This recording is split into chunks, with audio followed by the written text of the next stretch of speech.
This episode of Family Trips is brought to you by Nissan. Adventure calls in the first ever Nissan Rogue Rock Creek. Learn more at nissanusa.com. Here we go. Hey, Bashi. Hey, Sufi. We're recording this before we do the Thanksgiving show with Mom and Dad. You're listening to it after we record. Yeah. But I'm pretty excited. Yeah. Always excited, but we are in that weird sort of liminal space right now. Yeah. Yeah. You know how it goes. You, the listener, know if my mom stood up mid-interview and said, "That's it, I'm out." Well, I feel like in past years, you guys always have drinks for us. We're asked ahead of times, what do you guys want? And sometimes the drinks are like placed on little tables behind the chairs, and it's nerve-wracking for me. I can't imagine what it's like for Mom and Dad to go out there. It's, I was just talking to somebody who does a lot of talk shows and a lot of stuff like this, and they're just like, oh yeah, I'm always 2 beers before I do everything. Yeah. And I feel like maybe we need that. Maybe that's something that Mom would do well with. Or like a pre-drink. A pre-drink might be good. That's pre-half cocktail. Yeah, it's so funny. I feel like a lot of people, for a woman that age, would be like, maybe no drinks ever. But I like that your take is, get it going. Yeah, because I also think there's that nervousness, and then we don't find the drinks because we're engaged with you right off the jump. I think the other problem is the nerves make the picking up of the drink sometimes a little shaky. Yeah. So true. I think maybe a solution is a big old straw for Mom. So she never has one to of those drink helmets. Yeah, maybe a drink helmet. Oh my God. Because she sometimes has there's just like a nervous hand going down for the drink. But I think if a big old straw would be really fun. Yeah. Yeah. And but very excited. All three of our producers, we have segment producers at our show, Henry, Kevin, and Sarah, and normally each one gets assigned to a guest on any given night of our show. It's always all hands on deck when the Meyers come in. All three of them are sort of covering it all. Mm-hmm. I think we've got fun stuff planned. Yeah, I think so. I've seen a couple things, but yeah, again, this will have already aired, or it will have already aired. Are you disappointed that I never use my NBC connections to get you a good seat at the parade? No, I'm good. I'm good. I feel bad because, I've been working for NBC for a very long time, and they reach out and say, would you like to come to the parade? It's weird when they offer something that they think is of high value that I value not at all. Yeah. Well, if you were to flex on that now with 3 kids, if like it was you and Alexi and all the kids, and then Alexi's sister and her husband and her kid and the grandparents, Mom and Dad, me, like you might have to be like, yeah, all right, we'll come. We need like 24 seats. Yeah. And then NBC would be like, oh, actually. We were hoping it would just be the 2 of you and your favorite child. Here's my fear about the parade. For those attending, you have to get there way earlier than you want to. Yeah. And your kids are bored. And I think my kids would be excited once once the actual parade was happening, but I would be concerned about the amount of pre-parade time they would have to be there. Yeah, I will say, anytime I'm watching a parade, like the Rose Bowl parade or something on TV, when the camera stops and clearly like performers hit their mark to sort of take it to the camera, a lot of those performances are great. And that's a lot of Broadway stuff. Yeah, I imagine that sort of is where your seats would be. And I love a marching band. Some of those balloons can be really fun. Mackenzie's hometown of Shelburne Falls, Massachusetts, has the night after Thanksgiving is Moonlight Magic. Ooh. And I feel like it used to be called Midnight Madness, and then people were like, that's too dark. So Moonlight Magic. And all these stores and shops are open, and there's a bunch of like street vendors, and there is a parade. And I was there last year for the first time. And I was like, well, let me video this parade. And Mackenzie's like, don't, like, it's not like a huge parade. I was like, well, that's fine. All the better. And guess how long it took the entire parade to go by me? I don't know, an hour? 3 minutes. Wow. I took a video. It was 3 minutes. Everyone was delighted. And then it's done. And all those floats and things can go away. Santa was there. Wow. Yeah. So that's always exciting. The real one? The real Santa? Pretty sure.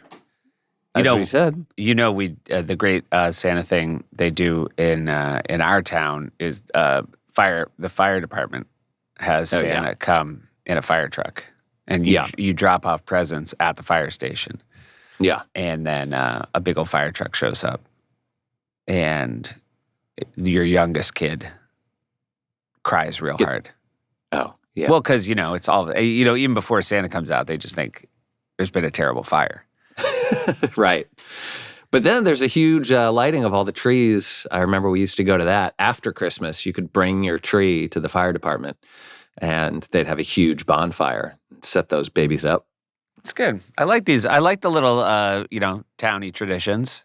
Yeah. I'm looking forward to, did I tell you what we're going to do for Thanksgiving? I apologize for repeating myself. I think I might be. We're going to let the kids watch Star Wars. Yeah. Here's my question. Do you read the opening crawl out loud? Yeah, I think so. To, or, right? I mean, unless you want to just talk to him about it beforehand. Yeah, that's true. And then do you think when Star Wars is over, Mom has a couple follow-up questions as to what happened and who was who? Definitely some questions. And I don't know, do you think any of your kids will cry at Star Wars? Mm-mm. No? I don't think they'll cry at Star Wars, no. Okay. You know what I've heard people cry at that I'm going to also try to see on Thanksgiving weekend is Wild Robot. Oh, yeah. Heard it's a real tearjerker. Yeah. We're reading Wild Robot right now. Ash is reading it on his own, and I'm reading it to Axel. And we got about 50 pages left. And usually I'm the one saying it's time for bed. And Axel's like, one more chapter. Wild Robot's so good. Last night, Axel could barely keep his eyes open. I'm like, come on, bud, we're just going to do one more. Come on, bud. Some other robot showed up to find the wild robot. Come on, let's not. Well, I'm not going to go to bed not knowing what's going to happen to the wild robot. So exciting. Yeah. I don't have kids in this movie. I don't know why I would have seen it, but from my parent friends, they all say Coco is a movie that's like a guaranteed cry. Yeah. And I just feel like that's out there for me waiting one day to just totally break me down. That's what kids have seen Coco. I've not seen Coco. I will say every time I watch Moana, I cry. And there's a Moana 2 coming out. So there's a lot going on. I should, at this moment too, which is, not breaking news. I am in showbiz. Mm-hmm. I have a certain level of access. And so Alexi said, see if you can get a link to Wild Robot, which is a totally fine thing to ask. But then I said, wouldn't it be better to take him to the movies? Yeah. Because then you're adding 30 minutes on either side of it. Right. As opposed to just jamming right into the movie and then they're looking for more stuff to do. Right. No, I love going to the theater. I think it's so fun. I have one other plan for Thanksgiving weekend. You will be with us, but Mom and Dad will be with us. Kids will be with us. I want to do the first annual Thanksgiving Olympics. Mm-hmm. So I might need your help to come up with some games for Thanksgiving Olympics. Oh, yeah, sure. I think it's teams of 3. Uh-huh. And I just want to come up with 6 dumb games. But I ordered little Olympic medals. Uh-huh. I ordered bandanas, different colored bandanas for the different teams. Great. And I feel like I think I could burn maybe, a full hour of kids being competitive. You think just kids or kids and adults? No, I think it's 3. I think it's teams of 3 and it's 2 adults and a kid on each team. Great. Right? Yeah. Yeah. And then, I feel like maybe a soccer golf game where you just start one side of the lawn and you just have to see how many kicks until you hit a rock. I feel like that's a good dumb game. Foot golf. I played foot golf. Yeah. I thought maybe throw a wiffle ball out a second-story window and try to get it into a garbage can. Okay. Or maybe even, you know what? How about this? Throw it out of a second-story window and somebody on your team has to catch it. Well, that's good. Right? Less about aim and more. Then you're working together. Yeah. Just make sure if the kids are throwing, somebody's got to hold on to their little ankles.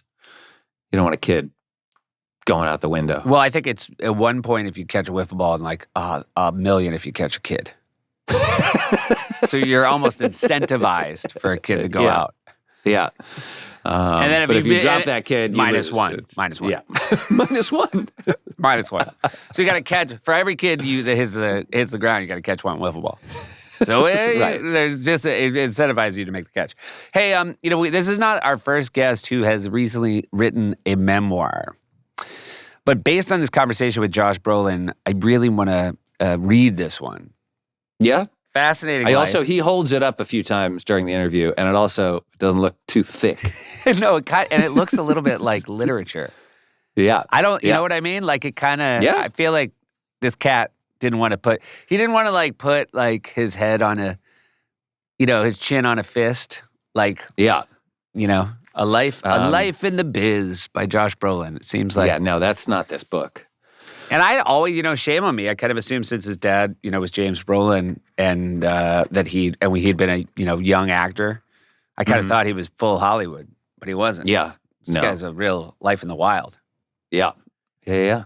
He has one of those things, and, I'm very guilty of it, Pashi, so I'll just admit that I'm guilty of it. I sometimes think L.A. is an uninteresting place, and it's not. There's a lot of different cool people in L.A. And, I should know from the films of Paul Thomas Anderson that it is a deeply multi-fabricated, there's a real fabric to it. Oh, boy. Yeah, using those big New York words. All right, so let Josh Brolin regale you with his tales. Josh and I are there too, and so is, just for the beginning part, so is Jeff Tweedy. Family trips with the Meyers brothers. Family trips with the Meyers brothers. Here we go. Hey. God, you guys look the same. Well, we do. That's genetics. Do you look like your brother? You have a brother. Do you look like him? No. Okay. Were you holding that up like your brother's a puppet? No, I wanted to know what it was like a doppelganger. You ready to do this podcast? I am. So weird. It's like looking in a mirror. Wait, are you guys twins? No. 2 years age difference, but we do got a lot of the same voice and mannerisms. Yeah. I have more questions. Do you have more siblings? No, this is it. Keep it clean. Keep it clean.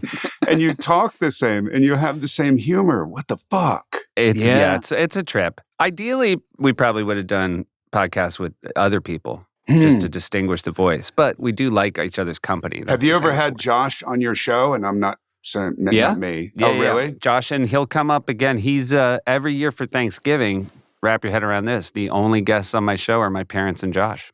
Really? Yeah. It's pretty good TV. It's also hard to book talent on Thanksgiving. TV. That's not it, Josh. You're a good booking. It's not because practical. Everybody else said There's no. practical reasons. I get it. It's not because every single person in show business said no. Hi, guys. This is very exciting. I like when we get a guest right after they, or while they're promoting a memoir, because I feel like you've already dug into your memory bank. I've already dug into my memory bank. Therefore, I'll have it at the ready to answer any personal question that you may want to ask me.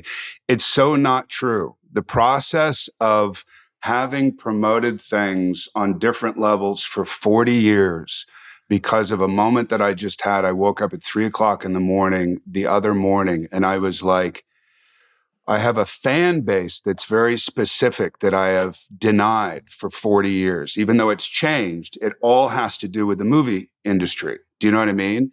Yeah. And I've pretended to myself that I'm not an actor for a very, very long time. I go, I do other things, man. I ride motorcycles. I write books. I do. And it just hit me because I've been kind of tweaking out, because with promoting movies, you can talk about director, you can talk about settings, you can talk about other actors, you can talk about length of time. There's all these kind of diversionary techniques. and there's nowhere to hide right now, man. No, it's you. It's just a book about you. And you've written, right? To put it out there, and it's weird for me. So this is the beginning of that. So we're very excited to get you at the beginning. I also, you mentioned the fan base, and this is something I did before I knew you were coming on, but I did want to share with you.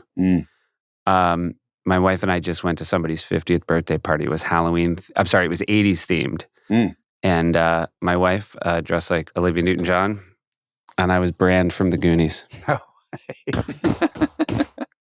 No, it's not in reaction to our friendship. That's pure, right? That was pure. When I saw your book, I was so excited that I get to tell you I dressed up like you. Also, I was very happy because when I tried to Google the costume, the last person I saw wearing it was you. It was me. That's what I was just about to bring it up on my phone. So when was that? This last Halloween that you did it? I did that for a Halloween party for a friend of mine that I've known for many, many decades, and I just said, let's just call a spade and do it, and it'll be funny, and nobody will expect it. And there's a thing that happens when you do the Goonies. When that's the only thing that people talk about. I'm very lucky in that way now, but back then it was the Goonies. And then there was like an episode of Highway to Heaven with Michael Landon. You know what I mean? It's like fucking downhill from there. Not that was a bad thing. It was a great thing. But when you start that lucky, and then you have this kind of strange trajectory over the next 20 years. After around 15 years, when people are only recognizing you because of one movie, you're like, okay, I really want to do another something else. Thing. Yeah. I would imagine it's nice that you're then that next act of success almost allowed you to appreciate the Goonies again, because now that's what I'm saying. So now I can go back. I mean, there was a movie after the Goonies called Thrashin', which is the movie that propelled me to go to New York and go study, because I said, my acting is so bad when I saw Thrashin', I am actually hurting people. Anyway, so I did. I went to New York and I studied and I got involved in theater, and I had a real epiphany when I was watching that movie. I just thought I was so bad. That's another movie that's now become like a cult hit, a skateboarding cult hit, that when people would come up to me in the street and they'd say, hey, oh my God, you were in Thrashin'. You're in Thrashin'. And I'd go, yeah, that didn't work out so well.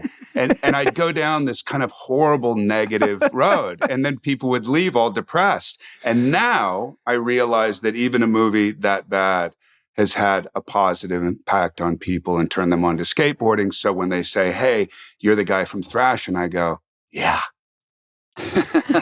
Fuck yeah, I am. Fuck yeah. In terms of, I'm sort of the one on this podcast, Josh, who really hits hard on family trips. But there's one more Hollywoody thing as relates to the Goonies. I was in the Pee Wee Herman show on Broadway and got to know Paul Rubens really well. And he told me, and I don't know if you can confirm this, but that the Goonies and Pee Wee's Big Adventure were shooting right next to each other. Yeah. And that he sort of knew all the kids on the Goonies, and they were very closed sets, but you could sort of cross over. And that's what led your father to playing Pee Wee Herman in the movie within Pee Wee's Big Adventure. Again, they're all stories that you avoid for a very long time until one day you're 56 and you don't give a fuck anymore. So the truth of the matter is we were on Warner Brothers, and we had several stages, but then we had the ship stage, which was the big stage. And then next to the ship stage was Benicio del Toro, and was he in the movie or was he only in the series? Yeah, he was in the movie. Benicio del Toro was in Paul's movie, Pee Wee's Big Top, he was or whatever. In the second one. He was in Oh, Big you're Top. right. Yeah. I love that you know this. That's so weird. That's so weird. Anyway, so it wasn't Benicio. It was Paul. I got to know Paul really well. And then my dad on the other side was doing Hotel. He was doing a series called Hotel. And then maybe Paul was using me, but I stayed friends for a long time with him for decades. And he was like, hey, do you think your dad would do this thing? So here's the rest of the story, is that he did it. I introduced him. Paul was very good at kind of drawing people in. It looked fun. It was Tim Burton. I mean, come on. It was such a cool thing. And then he went to the premiere, and he was so angry. He felt like he looked so dumb. And he started to blame me. And I was like, bro, I just introduced you to somebody. Your career is not in my hands. You know what I mean? I'm trying to start my own. And then as time goes on, like now he's like, yeah, I was in the Pee Wee Herman movie. Yeah, that was great. Yeah, it's so great. When Pee Wee Herman shows up and it's your father in that movie. So great. And he's he's looking playing so cool. and he's looking like Pee Wee Herman. It's just so great. I was scrolling through on IMDb, like, what do they call his character? And he plays Pee Wee Herman. He plays Pee Wee Herman. Yeah, it's amazing. like it's a Bond version of Pee Wee Herman, isn't it? Yeah, it's like yeah, it's great. And then, so I kind of always assumed you were an LA kid, but mostly Paso Robles. Is that Paso Robles? Yeah, not an LA kid. Paso Robles. And so, how far is that from LA for people who 4 hours north? 4 hours wow. north of LA.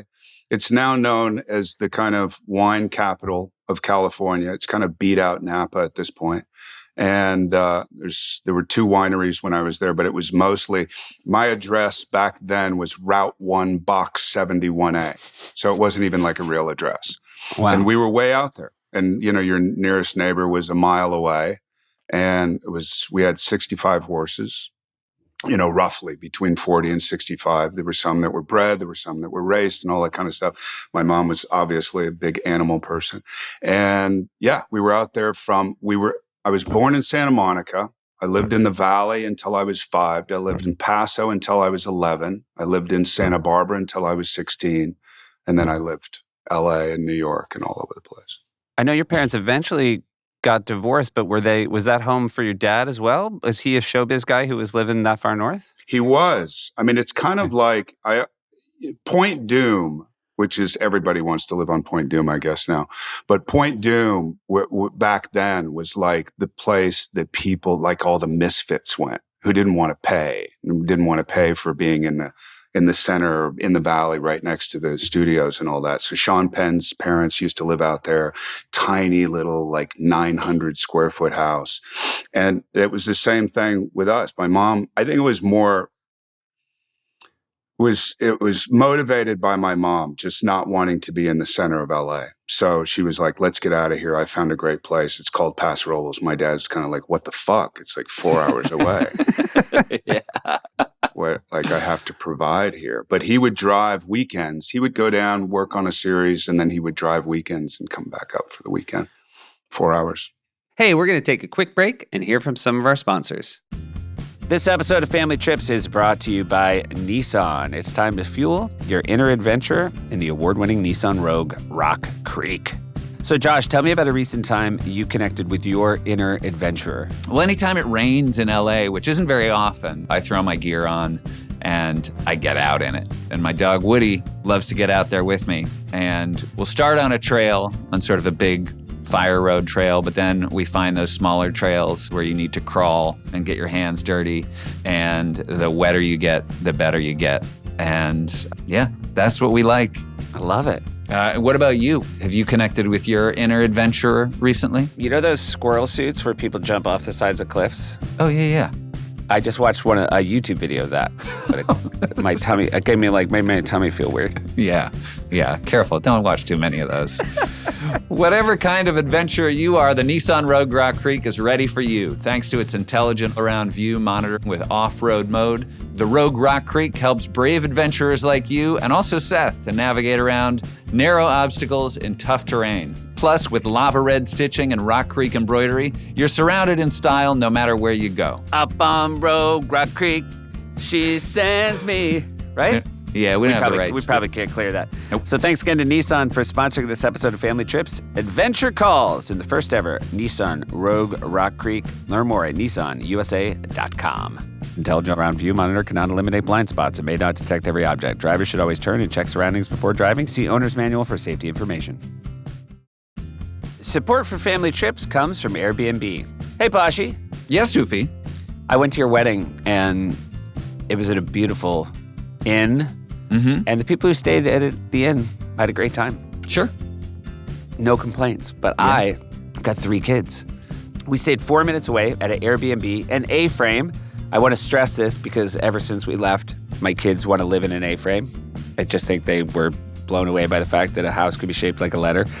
And it was so great for us because our kids all have different bedtimes. And Addie, first to go down, and we just took her back, put her to bed, came back to the wedding, and then Axel fell asleep right before the dancing started, took him back, put him to bed, went back to the wedding, and then Ash made it onto the dance floor until about 9 o'clock at night, took him back, put him to bed, and we got to have the full experience, and our kids had the most wonderful time, and it was so great not to think or worry about how loud it was going to be in their room, or would they wander back down to the wedding because something woke them up, and just perfect. Yeah. And then Axel wants to go back to that Airbnb. Axel did say for his birthday he wants to go back to that Airbnb in the Catskills and have everybody who was at your wedding come to his birthday. Great. Yeah. And we keep saying sure, and I feel like he's going to remember and be super mad when it doesn't happen. Well, if that happens, you should have him stay at an Airbnb 4 minutes away, and then he won't be able to come back and tell you how mad he is. That's a good point.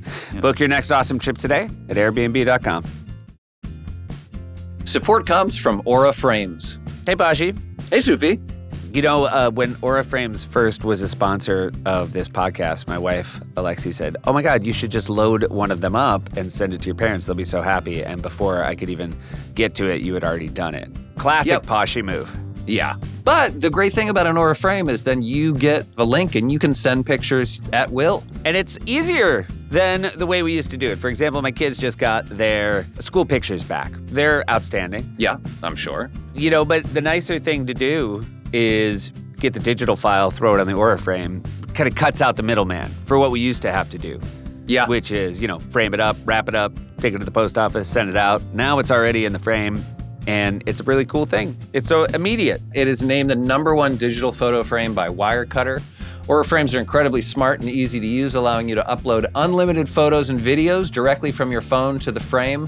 Plus, you can order the frame online and preload it with photos if you want to, and videos. Using the Aura app, it's ready to go right out of the box. Another nice thing about the Aura frame is anytime anyone else uploads something to mom and dad's Aura frame, I get an alert and then I can see those pictures too. So sometimes you're sharing pictures and I see them as well. And it's like, oh, that's nice.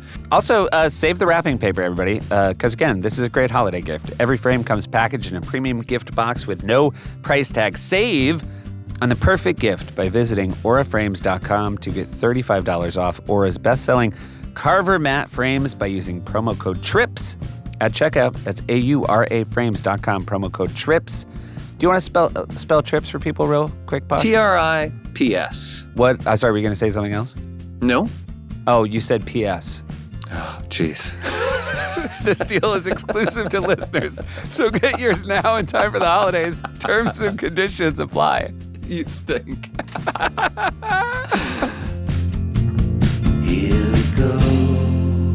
What was your dad, when you were a kid, what was your dad most known for? Marcus Welby. That's what I thought. Marcus Welby.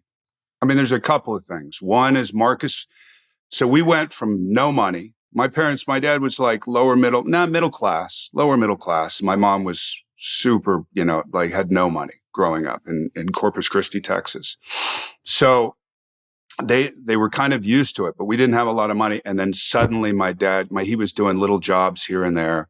And then suddenly he got, the doctor. He played the doctor on the motorcycle, So it was like Friends. It was like the Friends of that time. It went to #1 within like 3 weeks, and it stayed #1 for like 5 years. Oh my God! So just life-changing.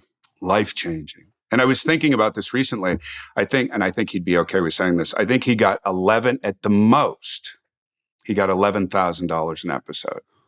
So it was Friends, but it wasn't Friends. Right. Do you know what I mean? Yeah.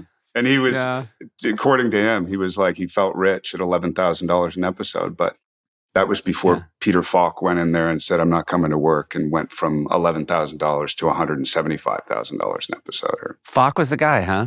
He was the guy who basically stood up for actors. Yeah. Yeah. His lawyer called him and said, you're sick until I tell you you're not sick. Wow. And then Ted Danson was the next guy. And then Friends was the next thing. Yeah. And then I tried and it didn't work. No, it didn't work. So you know what? You brought Josh on and the family. We got a podcast. I'm going to do what I want anyway. Was your brother Jess, is it? Jess. Older or younger? Younger, 4 years. Were you guys close, or was that too big a gap? No, I think we were close. Early on, we were close. And then now we're close. But early on, we were close. I think I was very protective, back then. The parents were all over the place. And I don't know if you actually read the memoir or not. But, it was, it was the 70s and 80s, man. Forget it.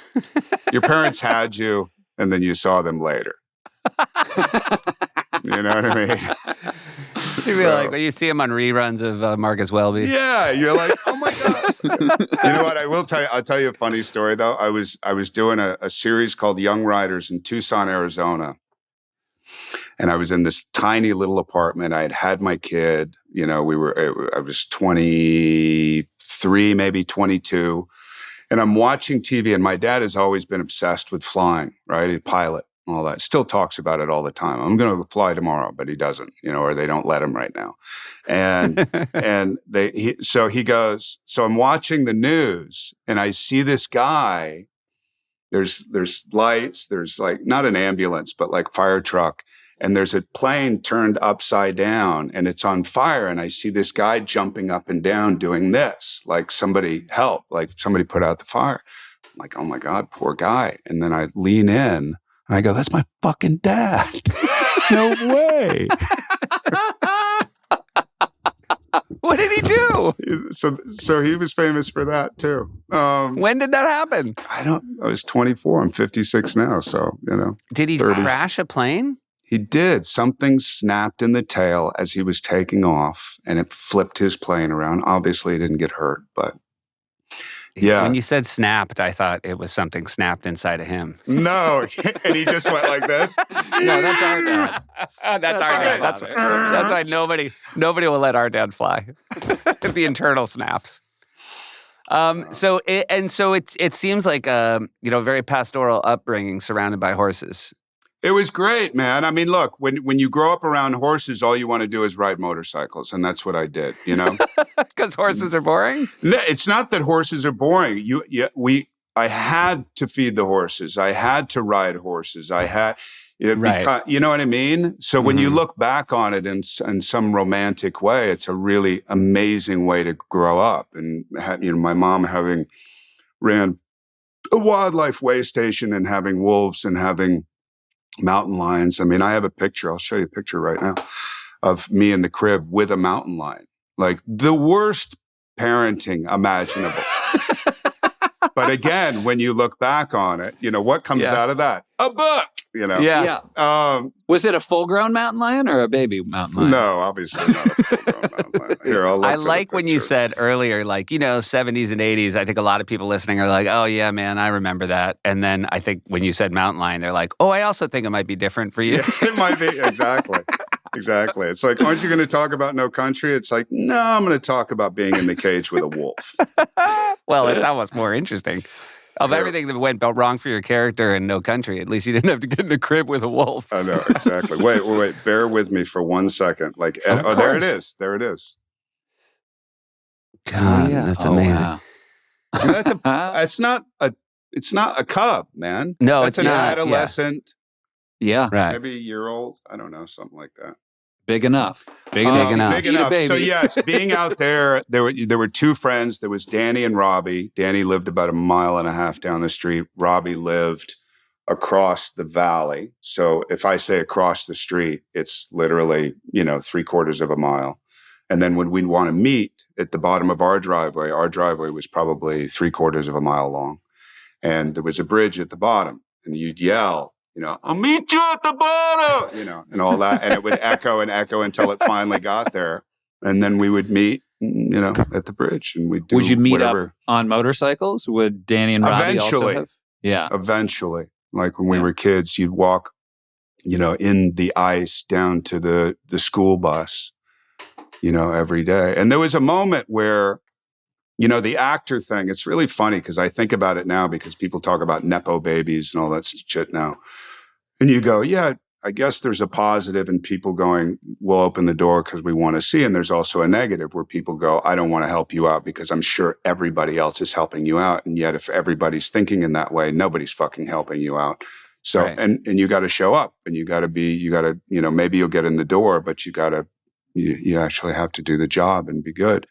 But when I was in the bus, I think I was 6, which was typical for my family. I was in the bus by myself. It's not like the parents drove me down there. We walked the 3/4 of a mile down there, and I got on the bus, and there was some version of somebody fucking with me, and I said, "Hey, do you know who my dad is?"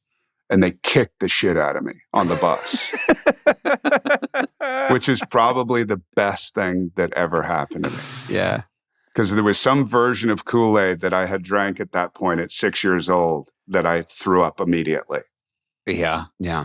I think also being never in Paso Robles, the people up there probably have a different approach than they would have if you had been in Studio City. They would have been like, we didn't make the connection. Yeah. Your dad couldn't do anything for them. I think that was the important point. Mm-hmm. I did obviously no kids. And my kids are 8, 6, and 3, so none of the fellow students have seen my work, right? Mm. But I did. Cecily Strong and I did a Verizon ad a couple years ago, and during that time, my son Ash said, "Do you work for a phone company? Because all the kids at school say you work for Verizon." I'm like, "That's right." It's kind of great though. My kids have no idea what I do. They have my younger kids, my older kids do. My 36-year-old, my 31-year-old have an idea. They just That's their really eyes. impressive. Yeah. That you've kept it from them into their 30s is Are really you a impressive. jeweler? You know what I mean? No, but the younger kids don't know. So when I don't know what it's like for you with the younger kids and I don't get this very much, and I don't know how much you get this, but I'm lucky. I can kind of blend in, and I've always been able to blend in. Or I have an angry enough face that keeps people away. I know how to turn on that thing of like, don't approach me. I think in New York, everybody's sort of on their way.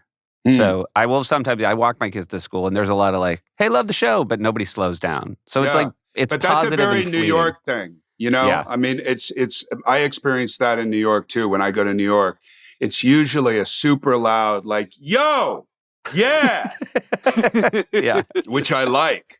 You know what I mean? As opposed to somebody coming up and then not leaving you alone and wanting your number and then yelling at you because you won't give them your number. And you're like, I feel like you probably get it from sort of in a very good and healthy way from all walks because of the breadth of your work. I feel like the only people that say hi to me, I've like just finished the Wordle, But I think there's a positive and the negative to that because people are like, there's the Thanos and all that crowd. Right. Which is sizable crowd. Which is a sizable crowd, but it's, again, I'm telling you things that I don't normally say. I went to a thing recently that I don't normally do. I went to a Comic-Con.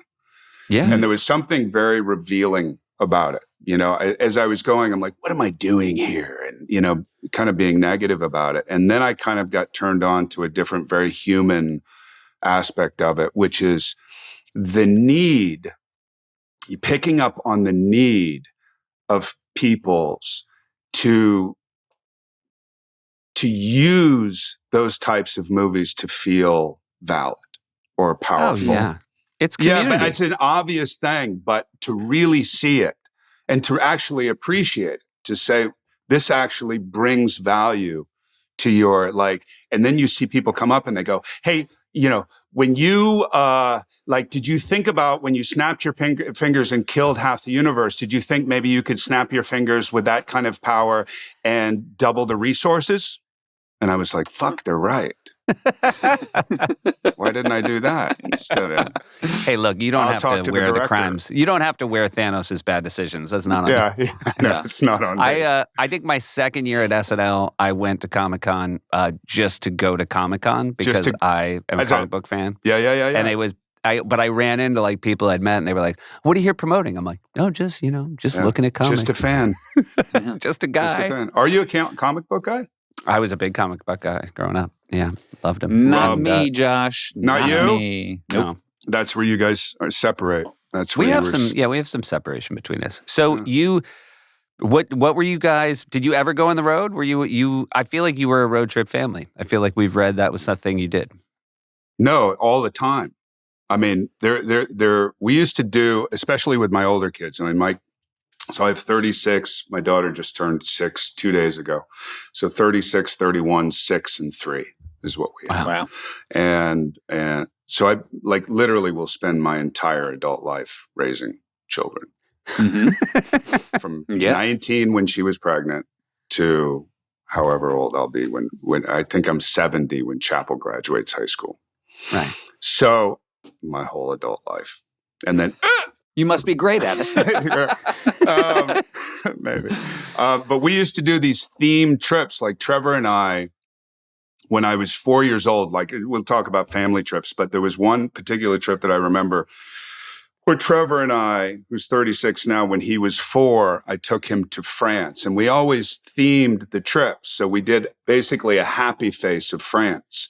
So we started in Nantes, went down through the Pyrenees and up to Dijon. And we did, and it was 3.5 weeks. And me, a little crazier then, a little less worried about dangerous aspects of traveling.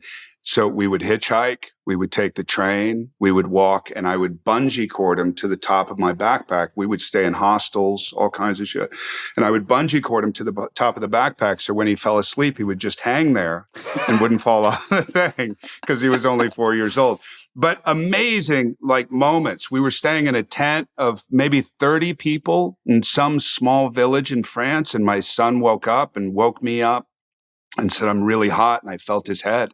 And he obviously had a massive, like, fever, maybe 103, 104 degree fever. I literally picked him up, put some clothes on, walked to the village, which was probably 1.5 miles, 2 miles away, knocked on over there in France. The pharmacies are, people live in the pharmacies. Mm-hmm. So you knock on the pharmacy door, you see the light come on, and then the guy comes down. They're all pissed, like, what do you want? Waking me up in the middle of the night, and then bring them in and treat them like literally they're your own family, and dealt with the whole thing. They were so inclusive and amazing and caring, and then walked back to the tent of 30 people and fell back to sleep. And just another great night with my kid. Does Trevor have memories of that as a 4-year-old? That's great. Wow. Yeah, he does. He does. That's where that makes it all worth it.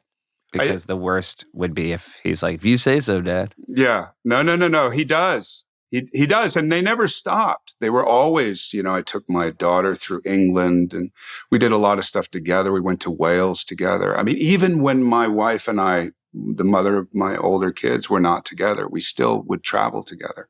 All for you. We always did well. Oh, together. That's great. Yeah, it was good. Good night. How about you guys? Tell me a story about you guys traveling. I do, just before we do, I like that when you said there's always a theme to your trip, I was thinking, oh, it's going to be like the wines of France or and you're like, no, it's just we made a shape Happy of a face. smile. Or we went to Seattle. We went to Seattle once, and it was called Looking for Pearl Jam. That was it.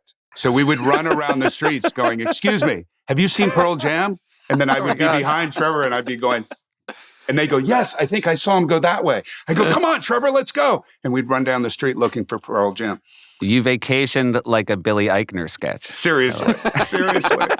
But then these amazing, I mean, you tell me, but then there's these amazing things that happen where we're in the car in Seattle and we see an old guy crossing the street with a brown 3-piece suit and a cane.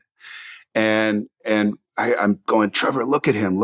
And the guy looks at us and lifts up his cane. And we find out later he's 87 years old. And he says, give me ride. I go, what's he saying? I could roll down the window. I said, you want a ride? He said, that's what I said. Give me a ride. So we pull over, we do a U-turn. We put the guy in the car. We take him up to his house. He's got a I think it was late 50s or early 60s year-old wife. So 20 years, 25 years, his junior. So he's killing it. I mean, as an 87-year-old guy. And literally spend the whole afternoon with this guy. And back when I was drinking, we drank Rocky, right? Do you know Rocky, right? And he got a little bit, and he keeps saying a little more to the woman, and then I'm drinking, and then he keeps calling, because my son had long hair, so he keeps calling my son a beautiful girl, and my son keeps saying, tell him I'm not a girl, I'm a boy. Okay? He said, you beautiful girl, beautiful. So what fun, man. You That's keep it interesting. fantastic. And now I have a question though. Like, so that's your first round, right? Yeah. Like, are you able to do that same kind of trip now with round 2 of the kids? You mean 'Cause you were in a because of different my place. age? Well, no, also your anonymity, right? Like that was a different time for you. Yeah, but it's kind of like, not to bring it back to this thing, but there was with the book, there's a revelation of like, why would I write this kind of book? Why don't you just write about the Goonies and then write about thrashing and then write about, you know what I mean? Go through the trajectory of your career. And I think that there's something in me that refuses that keeps putting myself in a position of like, I would never not travel because of lack of anonymity. Yeah. You know what I mean? Yeah. So, Well, it seems like the way you travel too, I feel like you might be like, I don't know, anonymity proofing it in a good way. maybe I don't know, but I don't understand that thing of like, and it sounds so highfalutin and it's not meant to, but you're representing humanity, right? So then you become something that it's like a drone over humanity with fame.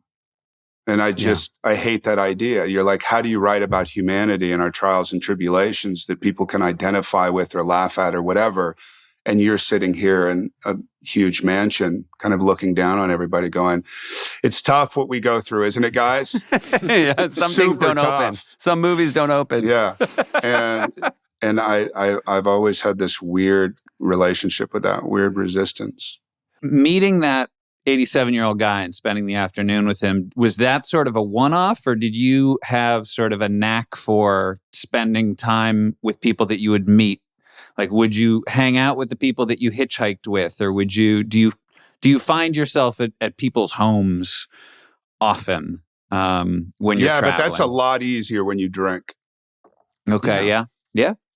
And if you do blow, no, I'm just kidding. Then you're in people's houses, uninvited Then you're often. in people's houses up to 8, 9 in the morning. You get to see them off to work. It's fun to be able to laugh about it now. There's a story in the book of which just gives you a little, yes, to answer your question, yes. Mm-hmm. I don't think I'm an extrovert in that way. I think that I fight between both. I have to force myself to kind of like, hey, talk to this person again. And it's easier when you have kids because you pretend that you're the power of example. You're like, go ask him. Like I would never ask him, but you go ask him. And so there's this story in the book about, we're on the subway in New York and we're living on 85th Street between 85th and Columbus. And there's this story where there was a guy with one leg sitting there and Trevor says, hey, what happened to his leg? I said, go ask him. So there's a whole relationship there where you go, we can guess, or you can actually go out there and talk to the guy. And there's this amazing relationship. And then my son comes back and I go, so what's up? And he literally doesn't answer me. Like, we have a thing. Me and the guy with one leg. We had a whole thing. You instigated it. I appreciate it. But now, Yeah. It's cool. I've had similar things happen with my kids, and it is amazing because you realize those people are happy to talk about it. Absolutely. Adults almost never talk to them about it. And you realize that's part of their narrative that weirdly other people have put off limits for them. And a kid walks over and asks, and they're like, yeah, Seriously, it's the beautiful girl syndrome. I remember Diane's dad used to tell me, he said, I would get all the Burt Lane, who used to teach with John Cassavetes in New York and teach people like Rocky Marciano and all that. They had an acting school together. And he said, I used to get all the pretty women because everybody was too afraid to talk to them. And I'd go over and I'd be like, hey, what's up? And they'd go, yes. Yeah. Finally, somebody engaging me and not just living in abject fear of my cosmetic beauty, Cool. Hey, we're going to take a quick break and hear from some of our sponsors. Support comes from Delete Me. Hey, Bashi. Yes, Ufi. I have been lucky enough to never have had my identity stolen, but I know somebody who has, and it was an absolute time suck.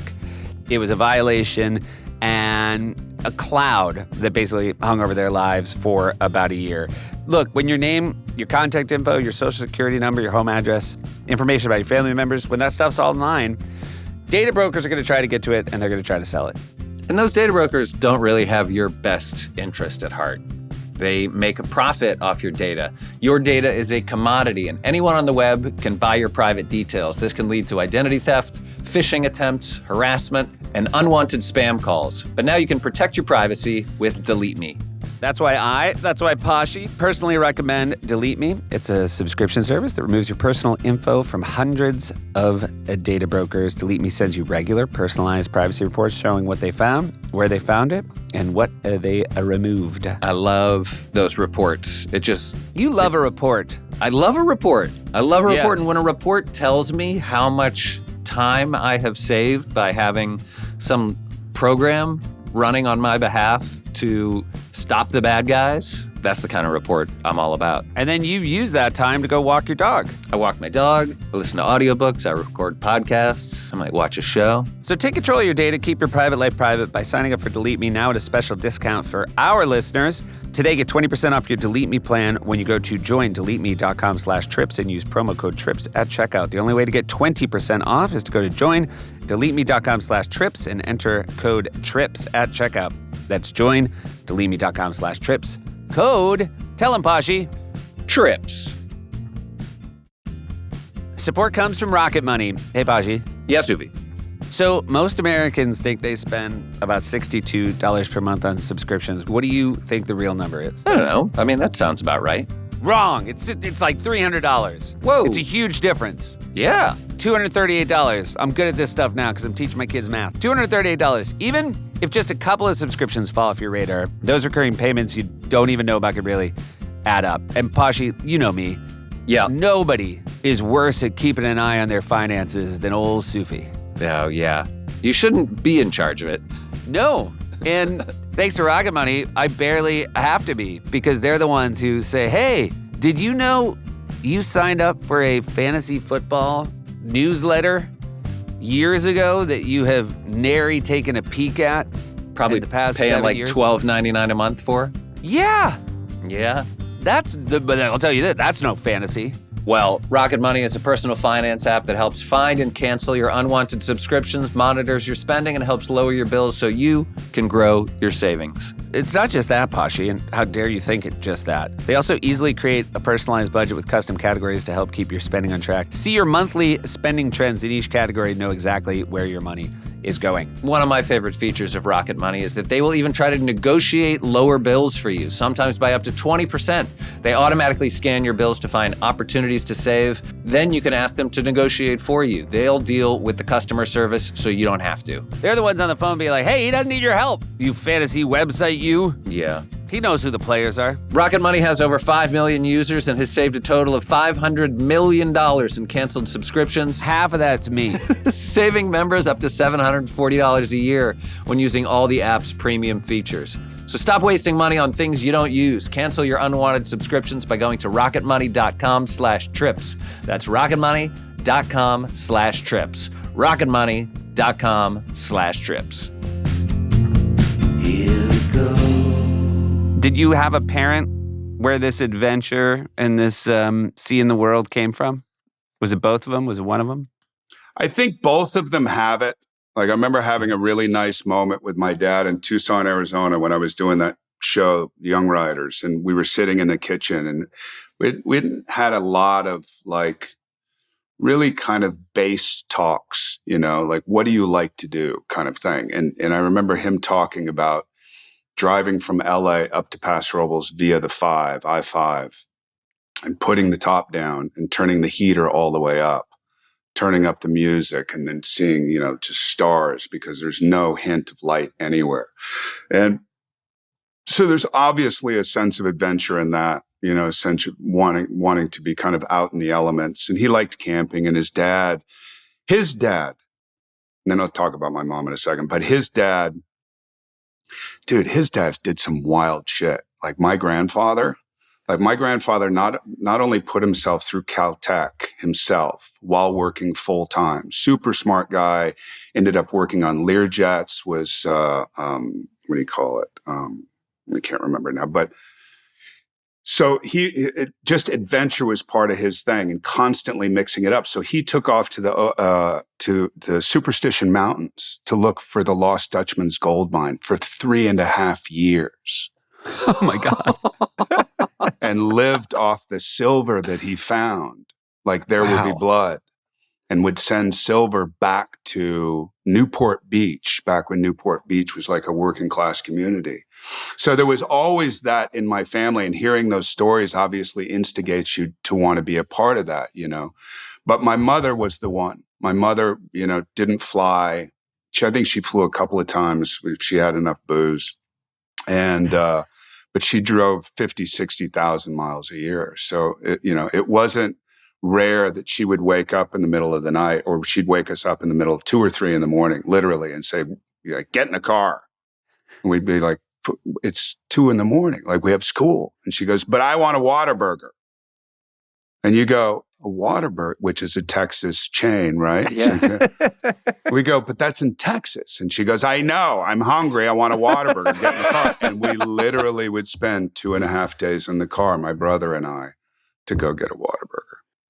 Now that's on the verge of like insanity, Yeah. but Yeah. then super fun on top of it. Stay in these old shitty motels in the middle of nowhere, and, you know, stop in these like gold mining towns. And it was great, man. It was really great. We did, again, it's not one of those things that you know it while it's happening, but you look Right. back on it and you go, I love that that's in my bones. Would you go down to, would you just get a Whataburger and turn right around, or would you go to Corpus Christi? Would you go? You never knew, man.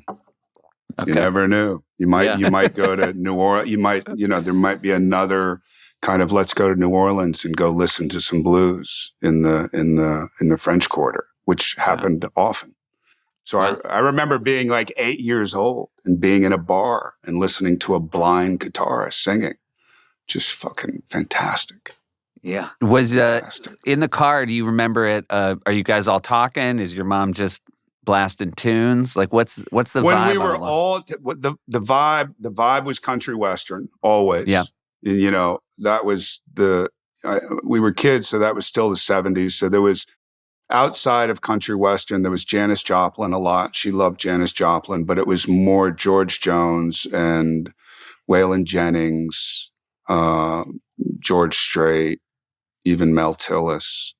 That's Like great. a lot of great, Jessie Coulter, that kind of, Dolly Parton once in a while, just because she was so fun, and her wigs were so cool. Yeah, and then as I got older, it was punk rock. So then she would put in. Oh no, back then there was the Who by Numbers. That was the one cassette that I had. I'd say, please play "Mama's Got a Squeeze Box."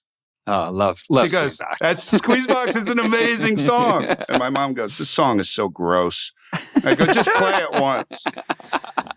And then I know later we're on- poaching. You mentioned yeah. punk rock, and I know we're poaching the book, but Yeah, tell us about the Cito Rats. I'm in Montecito now. Okay. I'm literally in Montecito now, a place Trying to that get the rats going again? dude. No, Revamp the You rats? trying to start reboot the Rats? dude. Go ahead, make fun of me, you fuckers.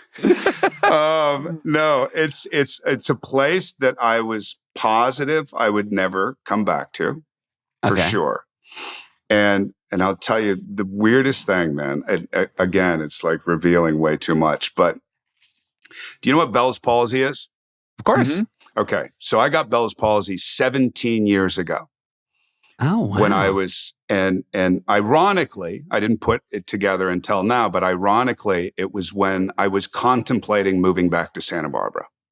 And I got full blown, I was just about to start W. I just had finished Milk, and I got full blown. We had to actually postpone. Oliver and I talked about Sean Penn or maybe Yeah.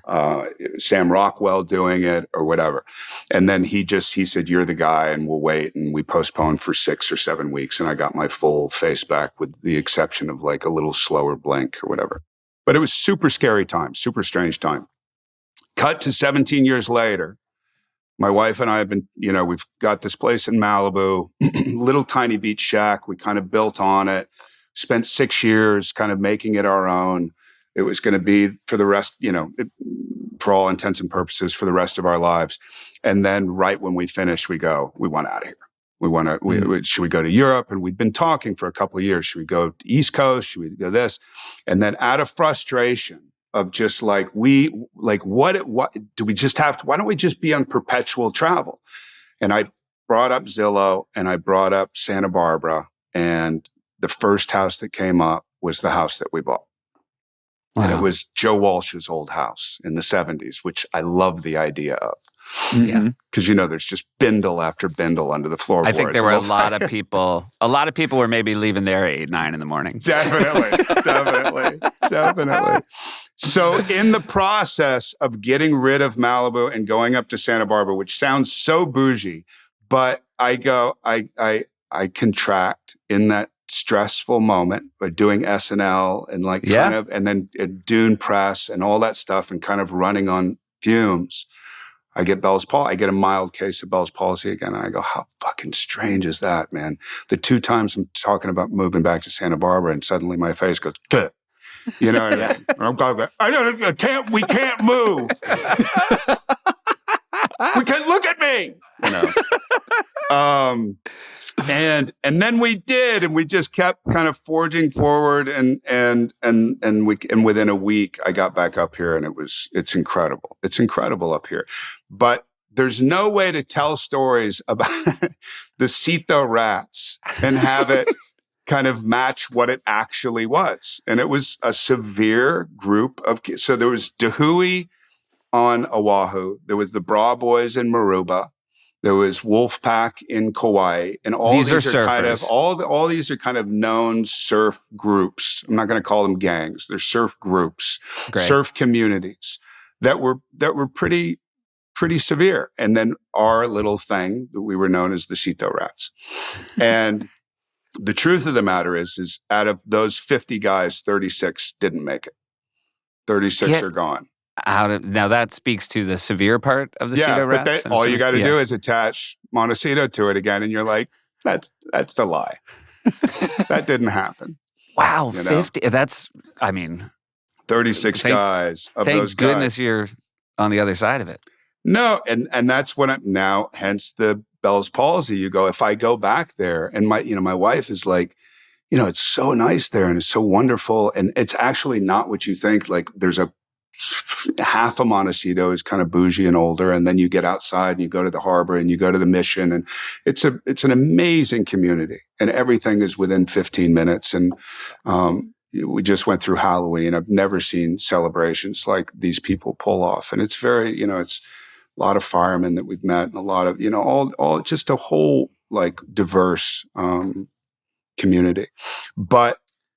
Being back is like, it's a very strange thing because the Cito Rats it was punk rock. There was a band that my best friend started called Rich Kids on LSD.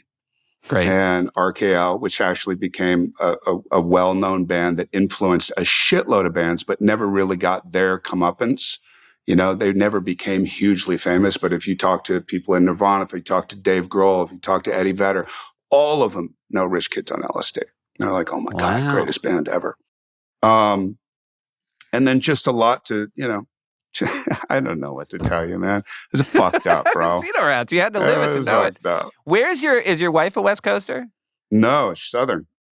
Oh my goodness. Yeah. And Southern. she's okay with the West Coast life? She never wanted to pull you back to the South? No, it's, what? I mean, we talk about this often. The design of the South is so specific, that to be in California, like even when you see people who have moved from the South to California, they'll all band together. Like more than any, and just a bunch of people who were in Atlanta hanging out together in California with no real Californian friends. Or New York, same thing. I mean, it's a tight, community. But I think slowly, given the severity of my love of California, I've broken her. All right.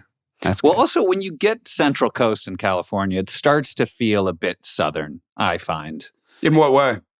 It's just like when you're out in horse country, my wife is an equestrian, and like I feel like I've been to a couple weddings like up in Paso Robles and things like that, and it's like once it's all cowboy boots and You don't know that. You think of California and you think of you think of LA or you think about California is one of the most incredible states. If you drive the entirety of California, even back when we were doing the Goonies, we went to Northern California. It was a place called Bodega Bay.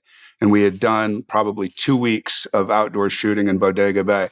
It's like another planet. You have I think you have 11 of 13 climates or something in California. It's like you have snow, you have sea, you have mountains, you have desert. It's 130 degrees out in Death Valley, and then you got Mammoth right there, and then you have the redwoods, and then I can see how you won your wife over. It was a very good sales pitch. No, it's great, man. It's just you have fucking taxes, and everybody's moving to Nevada in order to offset the taxes, and you go, I get it. So you have 2 little girls now. The little ones are girls, right? Yeah. And do they get along? Have you done big travel with them? We've done a lot of traveling. They spend a lot of time in the car. If you go to my older kids, my son is a really amazing artist, and you realize all the art is basically him looking from the back of the car out at our surroundings. So you have electrical towers, and you have desert landscapes, and you have whatever surrealist kind of thing he puts on it. But yeah, there's a lot of going back and forth to Paso because we still have a ranch in Paso Robles. There's a ranch that when my parents divorced, my mom got a piece of property from my dad. And, back then, especially these types of divorces, they end up giving all the money to lawyers, and everybody kind of ends up broke. And my mom got a little piece of property, and because of somebody that she knew with some money, they loaned her $300,000 at 11% or whatever it was back then. I think it was that. And she built a little cabin on it. And then when she passed, I took it over. I moved from New York. I was on 89th and Riverside and bought my place in 89th and Riverside for $80,000. 1994, 92. Remember those days? I always say that my apartment in New York isn't haunted, but the scariest thing is when the older neighbors tell me what they paid for their apartment. I'm just like, keep it out of your mouth. Literally. $80,000 for a second floor walk-up, 1 bedroom, bay windows overlooking the Soldiers and Sailors Monument. Yeah. Not bad. Right next to Riverside Park. Back when Riverside Park was different. It's different now. Had you just held on to it, though? No, it's always, always the case. Anyway. No one's ever got out of New York at the right time. Nobody. That's fantastic. This is, did you like it? Did you like writing a memoir? Yeah, but I had written books before and just kind of put them in the dark corner to, gather dust. I've written my whole life. And from 8 on, something like 91 journals or something like that. I've just always filled. It's always been the place. It's Did like you have almost a parent therapy. who was sort of pushing you to journal? That was just a thing you had in you, huh? Yeah, it's weird when you look back on it and you go when did this happen? And how did I get turned on to this thing? And when did I want to be, forget wanting to be a writer because it sounds so lame, but, pictures of me on, at Père Lachaise Cemetery at 22 years old, wanting so desperately, on Moliere's grave or on fucking Oscar Wilde's grave, some form of masturbation. And, but really being so taken with these types, you know what I mean? And where did that happen? I don't know. I read Ray Bradbury when I was a kid, which kind of exploded my brain. And I was like, oh, so you don't have to live in this all the time. You can actually go on these adventures, in your mind that are kind of unprecedented. And then somebody gave me, of course, and this is like a typical story, but my buddy Chris Stanley gave me On the Road when I was, I think, just 19. And then that turned me on to Rimbaud, and that turned me on to Mallarmé, and that turned me on. I mean, it just, again, it was just a thing. And so I've had people in my life, like as what we were talking about before is like a fan base, and people read this book and then they go like, huh. Whereas my friends, they go, oh yeah, that makes perfect sense.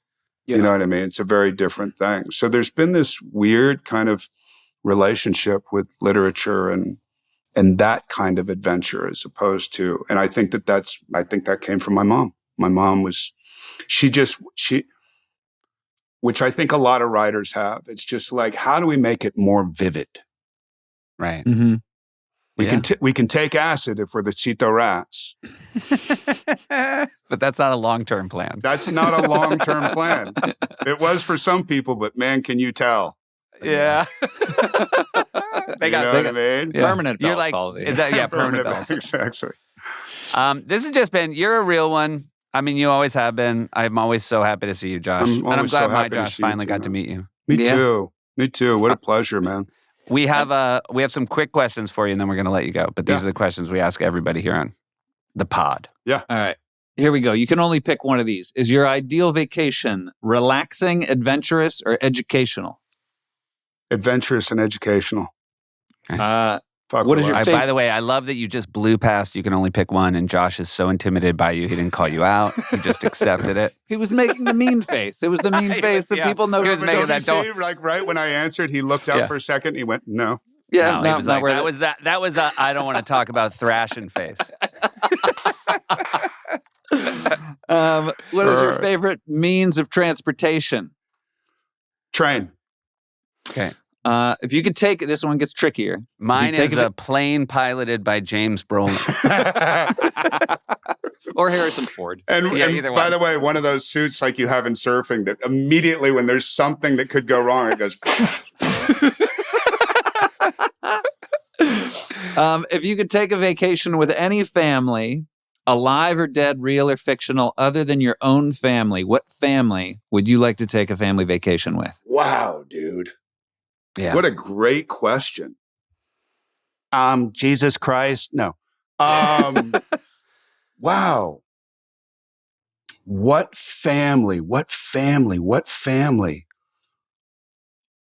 Who did you choose? Just to give I've me never some had to time. choose. You've never had Yeah. to choose? Yeah. Yeah. What's I mean, a we family? might have said the Barinholtzes. Yeah, I don't our know if friend you know Ike our buddy Barinholtz. Ike Barinholtz. You know. We love.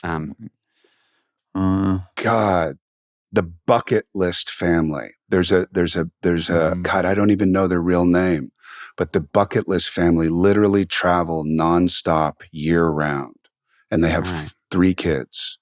Yeah, I would love to give you a better answer because No, that's that, all right. We'll do that that. just That's a great excited one. We're me. going to do some research Yeah. Okay. on the bucket list family. Yeah. If you had to be stranded on a desert island with one member of your family, who would it be? Oh shit, dude! You mean of my immediate family or my extended Any family member. Any Well, family member. I love the idea of my grandpa, both my grandparents, and I just changed the answer too.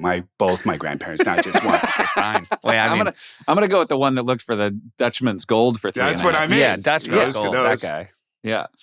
And there's some connection, by the way, with let us now praise famous men, James Agee, that I'm related to as an 8th cousin or something. So Oh, that's that's a good somebody. one.